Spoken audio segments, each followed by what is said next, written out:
I thought we had the Sequoia sold, but it turns out that we don't have it sold quite yet. So I'm going to explain what happened with that in today's video, and then I'm also going to give you guys some other updates because there have been a few little changes. Let's just get right into it.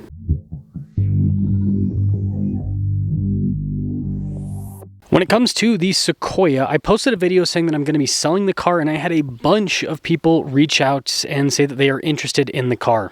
And this didn't surprise me at all because everyone, well not everyone, but many people that are looking at these TRD Pro Sequoias want this lunar rock color. And this is not a terribly high mileage 2021. It's got 43,784 miles on the odometer, which by the way will not be increasing all that much. I'm basically going to be driving this once a week just to keep everything running, but my wife will no longer be driving the vehicle just so that we can keep the miles low for any potential buyers, or if we end up trading it in and not having a buyer set up. So if you happen to be interested in my Sequoia for some reason, either message me on Instagram at ben_HardyPL or email me at benhardypl@gmail.com. I would prefer that you guys message me on Instagram, and let me explain that. I don't know if this is a widespread problem, but I've had tons of issues with email where someone will email me, I'll email them back, and they just never get my email, or vice versa.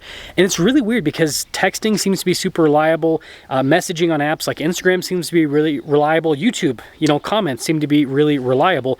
But for some reason, emails just aren't working out like they used to. It's really weird. It's not like the email wasn't sent. Like, I will literally send an email, it'll say that I've sent it, and the person that I sent it to doesn't receive it. It's not like it's in their junk mail or anything like that. It just straight up never arrives.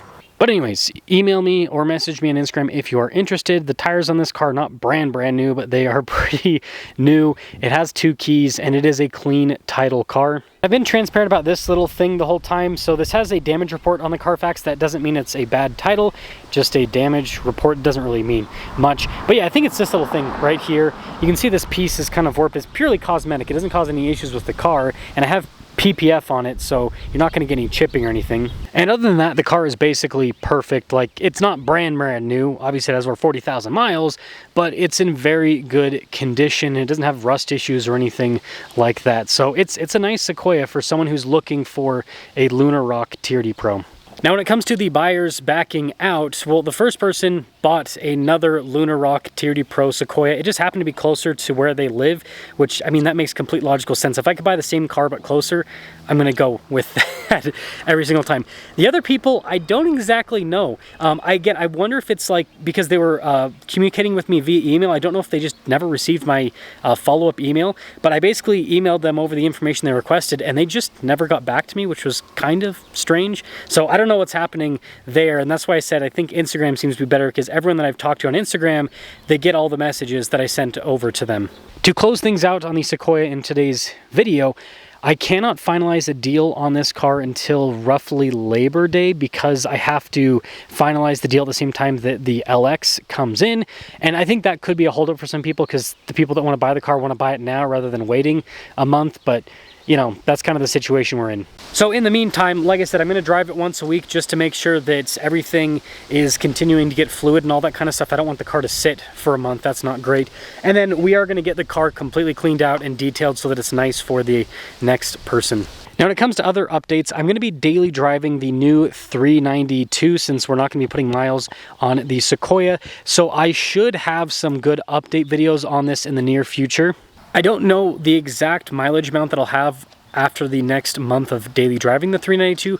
For sure 1,000 miles, probably even 2,000 to 3,000 miles on the odometer because I drive so much. And so there'll be some good updates in terms of the initial owner impressions on this vehicle with all of the AEV modifications. I don't know if this little guy is going to come up on camera too well, but you can see there's a hawk on the little electrical pole right there. I'm actually surprised there's a hawk. Every single time I've seen a hawk come onto my property in the past, all of the little birds just go out and swarm it and attack it until it leaves. It is really hot outside, so that's probably why this hasn't happened, but I imagine I'll probably see something later in the evening. The little birds protecting their territory. The next little update is that my wife will now be driving the 200 series Land Cruiser full time. And I'm really excited about this because I've got the 40-gallon auxiliary fuel tank, which means I won't have to fill her car up as often as I do now. Anyone who is married understands that it's just kind of part of being married. You're always going to be the one filling up the gas. I shouldn't say always, but most of the time you're gonna be the one filling up the gas in the cars. And this leads into a question for you guys. I'm debating on doing a full video on this topic, which is tire PSI with all-terrain tires. I've got these set in the mid 40s, but I'm actually gonna pump them up even higher. I've noticed that if you have all-terrain tires at higher PSI on road, obviously it's not gonna be as squishy, but it seems like they wear a lot slower, and then the ride overall seems to be better. Although you don't have the extra cushion from having lower air, the tire being a little bit firmer and not being as flat in the road means that when you go around corners, it doesn't stick quite as much as what I've noticed. And then because things are a little bit firmer, you're kind of like wallowing less down the road. So that kind of makes it more comfortable in that sense. But I'm still kind of fine tuning things. But I've noticed a lot of people have been kind of critical of that because I talk about how I'm running my cars at mid 40s and I'm probably gonna go into the 50s. And people are like, no, you need to be in the 30s. And it's like, you're in the 30s and yeah, the ride's a little bit more comfortable, but then you get horrible gas mileage, the handling's not that great, and the tires just seem to wear a lot quicker. And I mean, this isn't like a great example, but you can see even in the 40s, this tire has a little bit of squish there in the sidewall. Not a massive amount, but you know, that is a little bit of rigidity that you could add. That is going to sum things up for our quick update video. And again, if you are interested in the 2nd gen Sequoia, just email me or message me on Instagram. We're gonna be getting this car cleaned up over the next week, and then I'll probably be posting it on KSL, unless I get someone who's interested enough that they're willing to maybe make a deposit or something like that for me to hold the car for them for the next month. Oh, and I almost forgot values on this car. So I've talked to a bunch of people, and the current market value is $56,000. There are some book values that'll come out at 55, some will come out at 57. And so yeah, everyone's kind of giving me the consensus that 56,000 is the current market value for those who are wondering on the pricing of this vehicle.